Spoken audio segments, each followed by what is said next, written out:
The inspiration for Iron Sky, definitely there was the usual suspects, which is obviously Alien and Blade Runner and Star Wars, like basically anything. But I think the more interesting ones are Dr. Strangelove was definitely one of those things which really inspired me.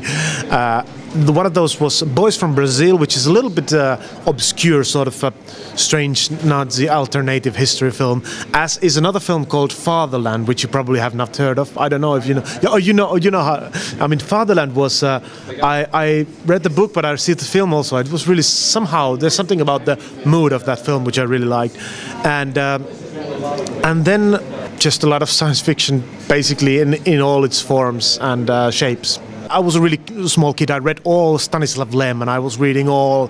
Well, Stanislav Lem was my number one anyway, and I was reading all of his work. Arthur C. Clarke. I was just devouring that. And when it came to the time when I started to watch television and films and all that, I just devoured all that. And I always liked this idea because it can take you away from this world, but it can still talk about this world. It's sort of looking this world from outside the box. It's sort of a fantasy, but with a message in a way. Lars von Trier is one of my all-time favorite film directors. And he's been working with, obviously, with Udo Kier, but also before that, Udo Kier has always had this presence in one way or another in the entertainment that I watch. And it was just something about the match that was made in heaven when I realized and heard first, like, okay, Iron Sky, Nazis on the Moon, Udo Kier.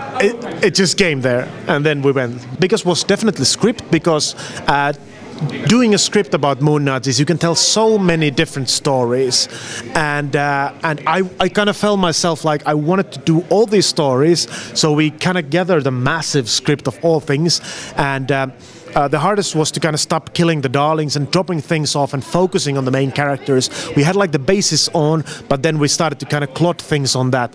But eventually, once we realized like what's the main story, it started to roll. But it was really hard, and at the same time, it's not English is not my first language, so it's also like none of the people who worked on the script really spoke English as their first language, so that was hard. And you know, it was just a long process, and obviously combined with funding process, it was long and complicated. It took us years and years to close the budget.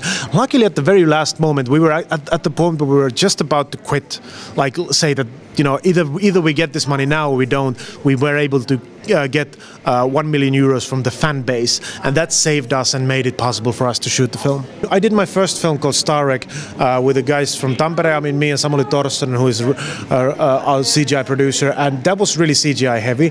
And it was just really natural for us to decide with Iron Sky that we go really much CGI, because we had a really good team here in Finland. It was a long process. It wasn't easy, but it was, in a way, it was very precise and straightforward. It was decided, okay, guys, we're gonna make this film look better than anything that has ever come from these northern parts of, you know, from fucking Europe, if I may say so. If I may say so. I mean, that was our aim. We were aiming high. We were saying, let's make it so big that we don't have to be ashamed of the visual effects.